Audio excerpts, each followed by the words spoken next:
کہ جس شخص نے ایک فرض روزہ چھوڑ دیا پھر قیامت تک اس کی قضا میں نفل روزے رکھتا رہا تو ایک روزے کا یہ سارے روزے بدلہ نہیں ہو سکتے۔ ایک نماز چھوڑ دی اور پھر اس کی قضا میں قیامت تک نفل پڑھتا رہا تو فرض نماز کی ایک رکعت کے ایک سجدے کے برابر بھی نہیں ہے۔ فرض میں اتنی طاقت ہے تو اللہ کی رحمت کیسے متوجہ ہوتی ہے کہ رمضان کے مہینے میں اللہ فرماتے ہیں میرے محبوب کی امت ہے، ایک فرض کو 70 کے برابر کر دو، اور پھر فرماتے ہیں نفل کو فرضوں کے برابر کر دو، اور پھر فرماتے ہیں جو رات کو تراویح پڑھے گا، دن میں روزہ رکھے گا، آخری رات اسے ایسے دھو دوں گا، دھو کے پاک کر دوں گا کہ اس کے ذمے گناہ کا ایک ذرہ بھی باقی نہیں بچے گا، سب گناہ اللہ تعالیٰ اس کے معاف فرما دے گا۔ اور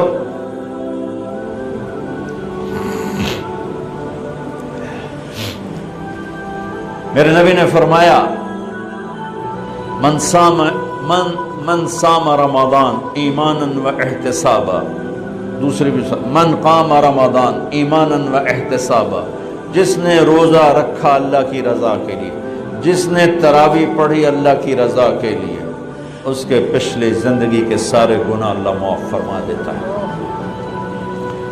رات کا قیام کسی امت کو نہیں ملا، دیکھو روزہ سخت تھا تو ان کا قیام اللیل نہیں تھا، چونکہ وہ اپنی کتاب پڑھ سکتے ہی نہیں تھے۔ رمضان میں اللہ نے آسمانی کتابیں اتاری، یکم رمضان کو ابراہیم علیہ السلام پر، 2 رمضان کو تورات موسیٰ علیہ السلام پر، 8 یا 6 رمضان کو عیسیٰ علیہ السلام ان پر، موسیٰ علیہ السلام پر، ان پر داؤد علیہ السلام پر زبور کو اتارا، اور 12 یا 18 رمضان کو عیسیٰ علیہ السلام پر انجیل کو اتارا، اور 21 رمضان کو اللہ تعالیٰ نے پیر کی رات لیلۃ القدر میں غار حرا کے اندر اللہ تعالیٰ نے اپنے محبوب پر کتاب کو اتارا۔ وہ کتابیں فل آ گئیں، لکھی لکھائیں، قرآن فل نہیں آیا، قرآن صرف ایک سورت کے 19 الفاظ آئے بس، اور پھر 23 برس میں قرآن اترا۔ کتنے انبیاء ایسے گزرے ہیں جن کے پاس جبریل زندگی میں ایک دفعہ آیا، زندگی میں جبریل ایک دفعہ، اور ایک سے لے کر آگے کوئی تعداد مقرر نہیں ہے، 100 دفعہ 200 دفعہ، لیکن آپ حیران ہوں گے ہمارے نبی پر جبریل 23 برس میں 24,000 دفعہ آئے، 24,000 دفعہ، جو ایک عجب العجائب ہے، عجب العجائب ہے۔ تو میرے بھائیوں، رات کی تراویح، دن کا روزہ، تراویح میں کیا ملنے والا ہے؟ میرے نبی کا فرمان ہے ہر سجدے پہ 1,500 نیکی، ہر سجدے پہ 1,500 نیکی۔ تھوڑی اپنی کاروباری مصروفیت گھٹاؤ، اپنی کاروباری مشقت گھٹاؤ، اپنے ملازموں کی بھی مشقت گھٹاؤ، تاکہ وہ تراویح پڑھ سکیں، روزہ رکھ سکیں، بشاشت سے پڑھ سکیں، اور اللہ کا فضل ہے ڈھیلے سے ڈھیلا حافظ بھی ہو تو 1.25 گھنٹے میں سارا کچھ نمٹ جاتا ہے۔ اتنی سی ہمت کرو میرے بھائیوں کہ افطاری میں تھوڑا کھاؤ۔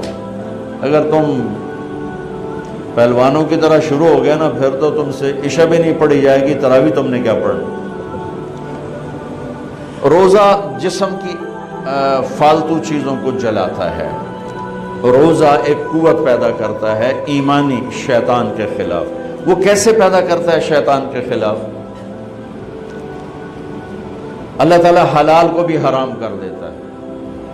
جب بیوی کو بھی شہوت سے دیکھنا حرام ہو گیا اور یہ اس پہ قابو پا گیا تو اوروں کی عزت کو یہ حرام نظر سے کیوں دیکھے گا؟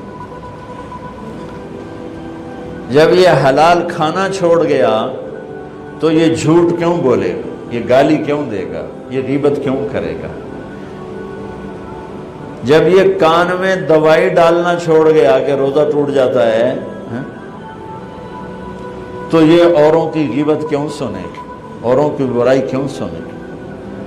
جب یہ آنکھ میں دوائی نہیں ڈالتا ہے کہ وہ حلق میں جاتی، وہاں سے وہ پیٹ میں چلی جاتی ہے، روزہ ٹوٹ جاتا ہے، تو یہ ان آنکھوں سے غلط کیوں دیکھے گا؟ یہ غلط کیوں کسی کی عزت کے اوپر اپنی بددیانت نظر کو ڈالے گا؟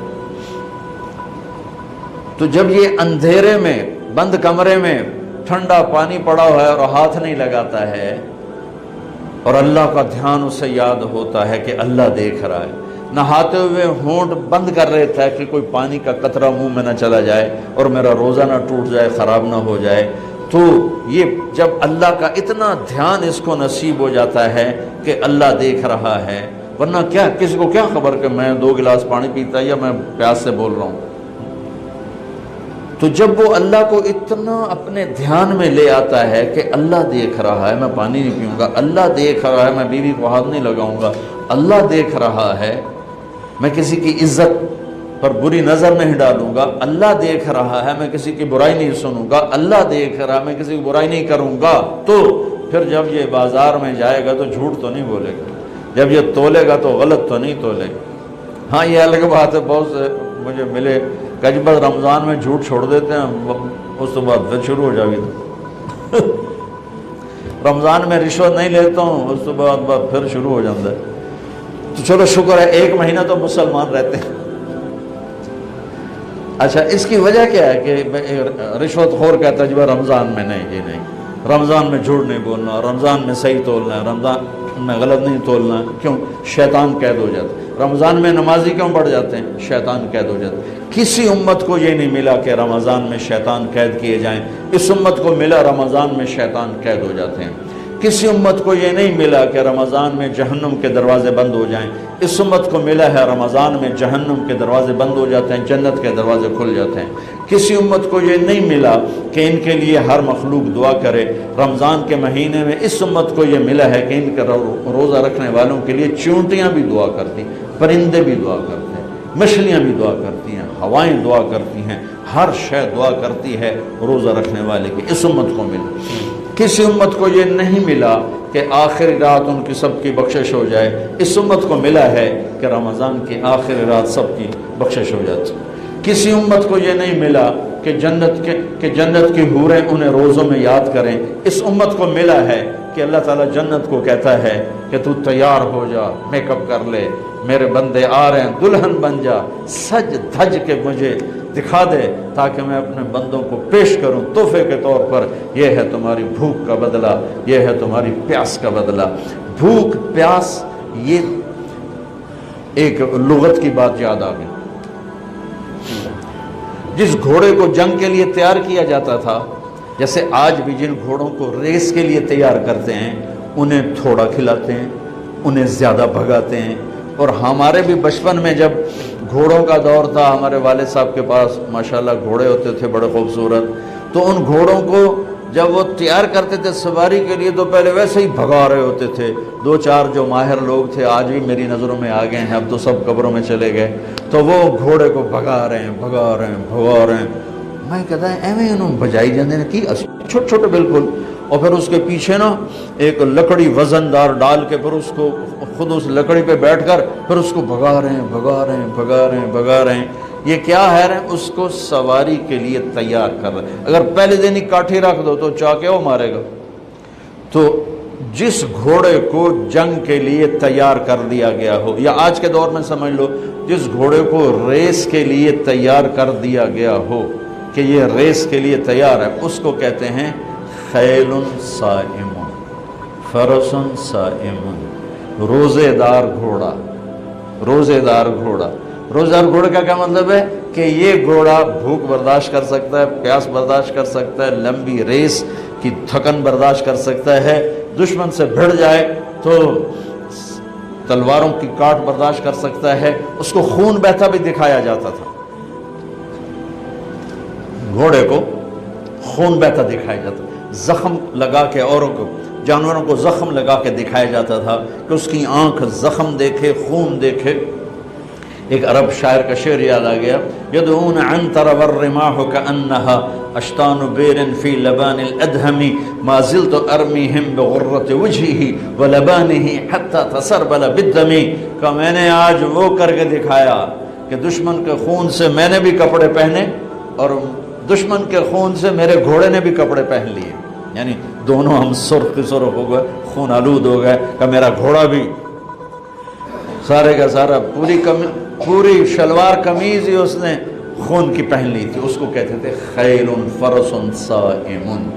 تو یہ روزہ ہمیں جنگ کے لیے تیار کرتا ہے۔ کون سی جنگ؟ شیطان کے خلاف۔ اور دوسرا کہتے تھے سامت الریح، عرب میں ہواؤں کے جھکڑ بہت چلتے تھے، طوفان بہت آتے تھے، تو وہ اس میں بہت پریشان ہوتی ہے۔ ہمارے ہاں مئی میں بہت زیادہ آندھیاں چلتی تھی، جب درخت بہت ہوا تو درخت کاٹ کے رکھ دیے، درخت بہت ہوا، آندھیاں بہت چلتی تھی، اب تو بہت کم ہو گئی برائے، پھر بھی مئی میں کچھ نہ کچھ چلتی ہیں۔ تو جب وہ چلتی ہے تو ایک مصیبت بن جاتی ہے، تو جب وہ کھڑی ہوتی ہے تو سکھ کا سانس آتا ہے۔ تو جب وہ ہوا کے جھکڑ بند ہوتے تھے تو عرب کہتے تھے سامت الریح، شکر ہے ہوا نے روزہ رکھ لیا، یعنی ہوا تھم گئی، ہوا تھم گئی۔ اب اس کو یہاں فٹ کیسے کیا ہے علماء نے کہ انسان کے اندر نافرمانی کے جھکڑ چلتے ہیں، جھوٹ کے، ظلم کے، بدکاری کے، فحاشی کے، نشے کے، سستی کے، رشوت کے، بار بار نام لینے سے بھی طبیعت خراب ہوتی ہے، نافرمانی کے طوفان اٹھتے ہیں، طوفان اٹھتے ہیں۔ یہ کیا کرتا ہے؟ روزہ رکھتا ہے، نظر جھکاتا ہے، ہاتھ جھکاتا ہے، زبان پہ قابو پاتا ہے، شہوت پہ قابو پاتا ہے، حلال کو چھوڑ دیتا ہے۔ تو وہ پورا مہینہ جب اس پریکٹس سے گزرتا ہے کہ نظر کو بچاتا ہے، کانوں کو بچاتا ہے، زبان کو بچاتا ہے، حلال کھانے، حلال بیوی سے بچتا ہے، تو اللہ اس کے اندر شیطانی طوفانی ہواؤں سے ٹکر لینے کی طاقت پیدا کر لیتا ہے، اور یہ اس کے سامنے کھڑا ہو جاتا ہے، ڈٹ جاتا ہے۔ لیکن کیونکہ ہمارا روزہ شکر ہے فرض جو رکھتے ہیں ان کو مبارک ہو، بہت مبارک ہو۔ جو میرے بھائی سست ہیں اللہ کرے وہ بھی رکھ لیں کہ یہ بہت بڑا سرمایہ ہے، بہت بڑی دولت ہے۔ اللہ تعالیٰ یہ ہمیں نصیب فرما دے کہ رات کی تراویح اور دن کا روزہ، یہ اس کے اندر ایک طاقت پیدا کرتا ہے شیطان سے ٹکرانے کی اور غلط چیزوں سے ٹکرانے کی، اس کے اندر اللہ تعالیٰ قوت پیدا فرما دیتا ہے۔ اور رات کو تراویح کا جو روزہ، تراویح کا جو سجدہ ہے 1500 نیکی ہے، 1500۔ کچھ لوگ 8 پڑھتے ہیں، ان کے پاس بھی دلیل ہے، کوئی بات نہیں، ٹھیک ہے۔ ہم 20 پڑھتے ہیں تو ہمارے پاس بھی صحابہ کی دلیل ہے، ٹھیک ہے۔ لیکن بھائیو 8 سے 10 کر دینا کوئی منع نہیں، 8 کو 12 کر دینا کوئی منع نہیں۔ صحابہ کے دور میں جب اللہ کے نبی تشریف لے گئے تھے دنیا سے، تو مکے والے کیا کرتے تھے؟ 4 تراویح، یہ جو ہم 4 تراویح کے بعد بیٹھتے ہیں نا، ترویحہ، آرام کرنا۔ تراویح کا نام بعد میں پڑا، اس کا صحابہ کے دور میں اس کا نام ہے قیام اللیل، قیام رات کا قیام، جیسے حرم میں آخری 10 دن میں ہوتا ہے قیام اللیل۔ تراویح اس کا نام پڑا بعد میں، اللہ کے نبی کے بعد مکے والوں نے کیا کیا کہ وہ 4 تراویح پڑھتے تھے اور پھر ایک طواف کرتے تھے، تو بشاشت بھی آ جاتی تھی اور طواف بھی چھوٹا سا ہوتا تھا، مجمع بھی تھوڑا سا ہوتا تھا۔ 80s میں گیا تو تھوڑا سا مجمع ہوتا تھا، 5-7 منٹ میں طواف ہو جاتا تھا۔ تو طواف کرتے پھر 4 تراویح پڑھتے، پھر طواف کرتے پھر 4 تراویح پڑھتے، تو اس طرح کرتے کرتے کرتے کرتے ان کی سحری کا وقت ہو جاتا، جا کے سحری کھاتے، فجر پڑھتے، اشراق پڑھ کے پھر آرام کرتے۔ مدینے والوں نے سوچا کہ وہ تب ہر 4 تراویح تو بعد سجدہ طواف کر دیں، ہوں آپا کی کریے؟ انہوں نے کہا ہم ڈبل تراویح پڑھیں گے، تو انہوں نے 40 رکعت شروع کر دی۔ تو رات کی نماز میں کوئی ایسی پابندی نہیں کہ اس کے اوپر نہیں پڑھ سکتے۔ قیام اللیل مثنا و مثنا، رات کی نماز 2 رکعت ہے، اور جب ختم کرنا چاہو تو ایک وتر کے ساتھ اسے ختم کر دو۔ تو مدینے والے 40 تراویح پڑھتے تھے۔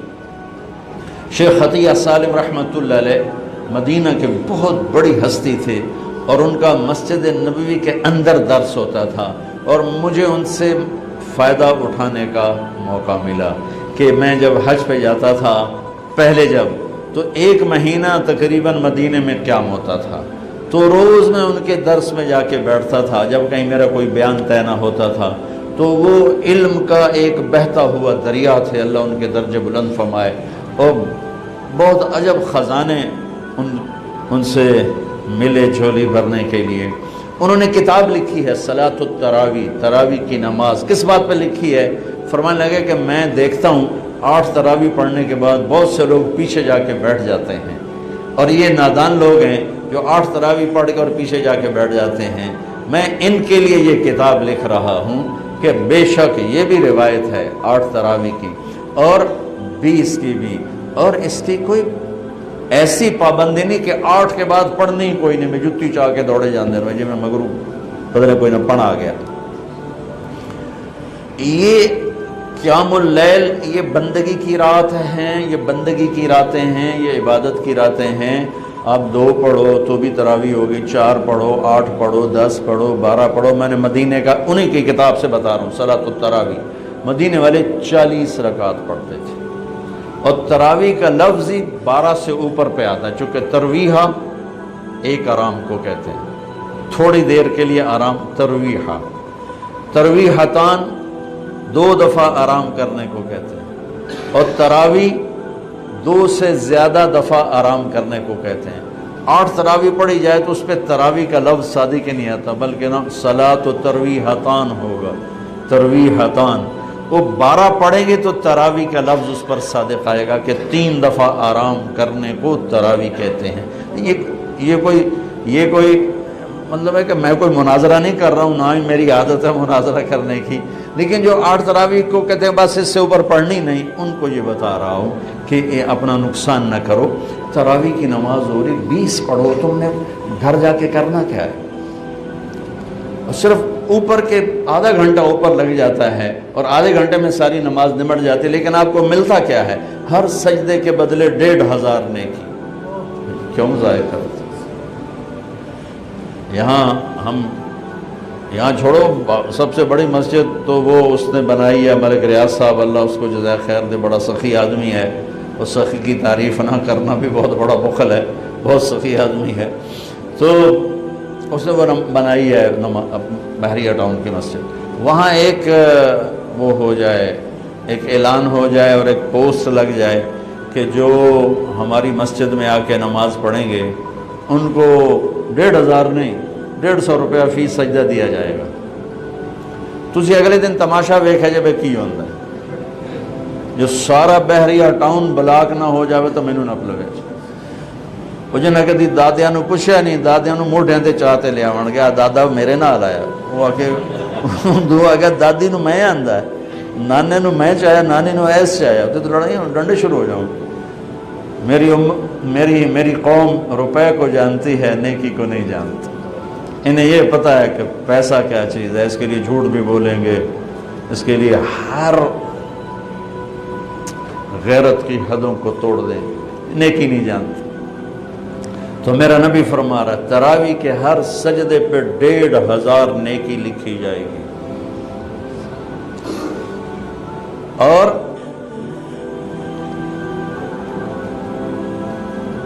تراویح کے ہر سجدے پر جنت میں ایک گھر ملے گا جس کے 60,000 سونے چاندی کے دروازے ہوں گے۔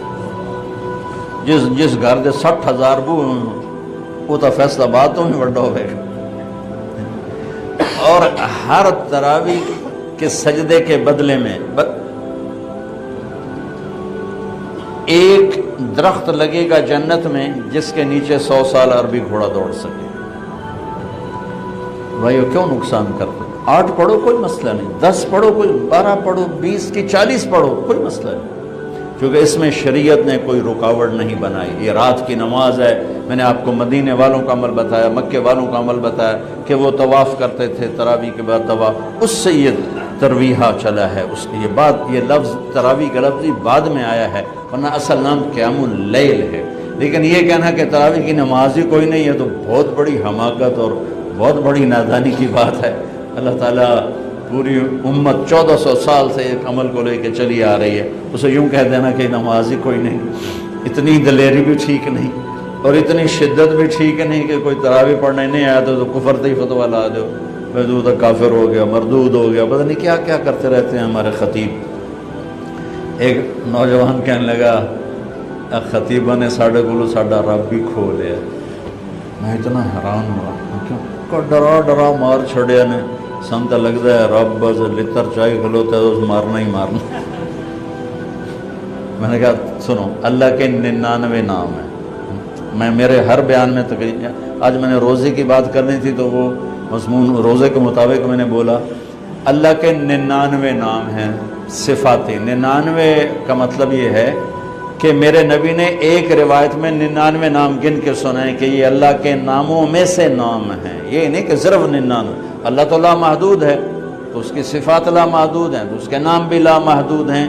میرے نبی نے کہا ان للہ 99 اسما، اللہ کے صفاتی ناموں میں سے یہ 99 نام ہیں. ان میں ایک نام ہے غصے والا، باقی سب رحمت ہی رحمت. صرف ایک. کمال کی بات ہے. باقی جبار جو ہوتا ہے نا، غصے والے کو نہیں کہتے. جو اللہ کا نام ہوتا ہے الجبار، العزیز الجبار المتکبر.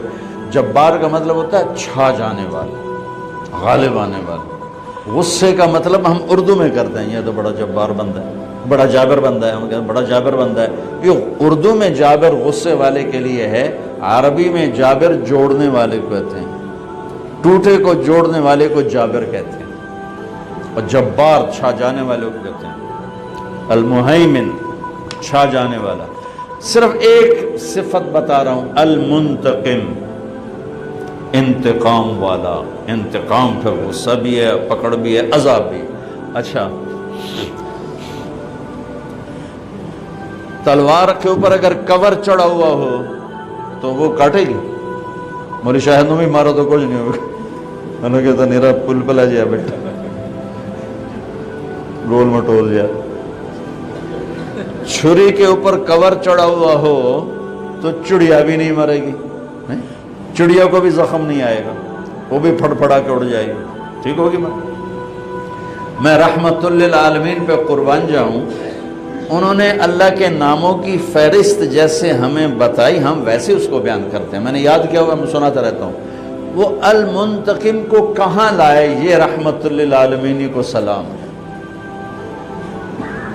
شروع میں لے آتے هو اللہ الذی لا الہ الا ہو المنتقم. کہاں سے شروع کیا؟ سنو ذرا، الرحمن سے شروع کیا. اللہ الذی لا الہ الا ہو الرحمن الرحیم، یہاں سے شروع کیا. اور الرشید الصبور پہ آ کے ختم کیا. صبور جو اپنے بندوں کی برائیاں دیکھنے کے بعد بھی ان سے پیار کرتا ہے. جیسے والدین بچے کی کمیاں دیکھ کر بھی پیار سے مجبور ہوتے ہیں.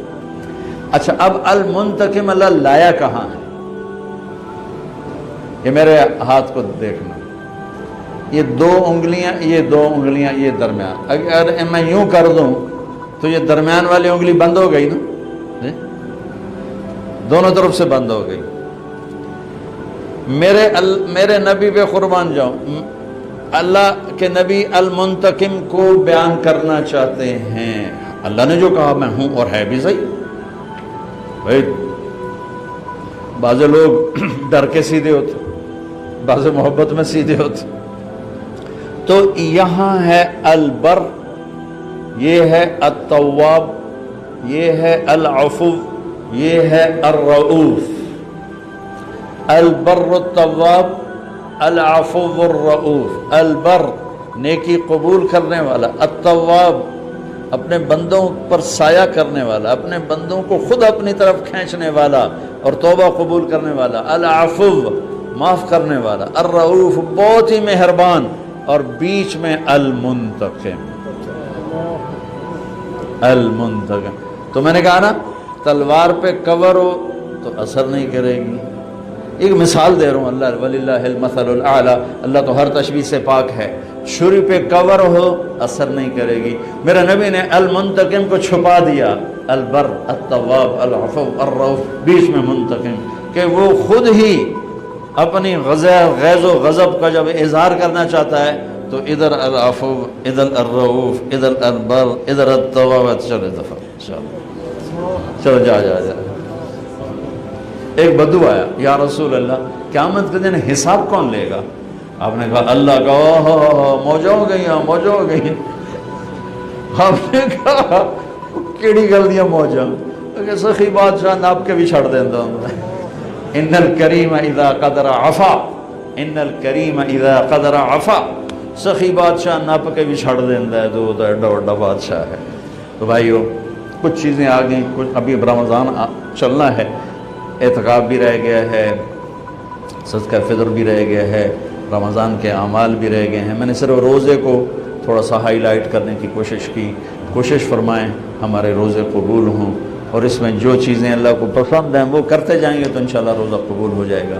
تراویح کا اہتمام فرمائیں، تہجد کا اہتمام فرمائیں، بہت آسان ہے، کھانا کنٹرول میں رکھیں۔ جو اس پر افطاری پہ جو تباہی مچاتے ہیں نا، اگر وہ چھوڑ دیں تو پھر کوئی مسئلہ نہیں، تراویح پڑھنا بھی، تہجد پڑھنا بھی۔ ہلکا سا کھائیں، تھوڑا سا کھائیں، کوئی فروٹ لے لیں، کوئی پکوڑا لے لیں، کوئی ایک آدھ کھجور لے لیں، 1 گلاس 1.5 گلاس سادہ پانی ٹھنڈا نہ ہو وہ پی لیں، اور نماز پڑھ کے چائے پی لیں، اور عشاء پڑھ کے تراویح پڑھ کے جو مرضی کھانا ہے کھا، تو پھر انشاءاللہ آسان ہوگا۔ لیکن جو حال ہوتا ہے سموسیاں دا پکوڑیاں دا، وہ تو نماز ہی نہیں کسی پڑھنی، تراویح کہیں پڑھنی، اٹھے نالے کھول کے ڈٹھے پائے ہوں۔ چلو سنتیں ادا کرو۔